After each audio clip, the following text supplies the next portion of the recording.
இன்றைக்கி நம்ம என்ன பார்க்க போகிறோம்னா பித்தம் 42ல் இரத்த பித்தம். இந்த இரத்த பித்தத்தோட குணங்கள் எப்படி இருக்கும்னா, இந்த நோய் வந்தவங்களுக்கு இருமல் அதிகமாக இருக்கும், உதடு அப்பப்போ பாதிக்கப்பட்டு இரத்தம் வடியும், உடம்பே ரொம்ப வற்றி போயிடும், அடிவயிறு உங்களுக்கு ரொம்ப சுருங்கி போயிடும், வாயிலேருந்து நீர் அதிகமாக சுரக்கும், அது ரொம்ப துர்நாற்றம் எடுக்கும்.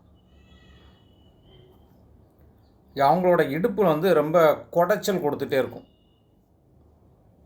இந்த மாதிரி குணங்கள்லாம் இருந்துச்சுன்னா அதுக்கு பேர் இரத்த பித்தம் அப்படின்னு சொல்லுவாங்க. இது இரத்த பித்த நோயோட குணங்கள். நன்றி.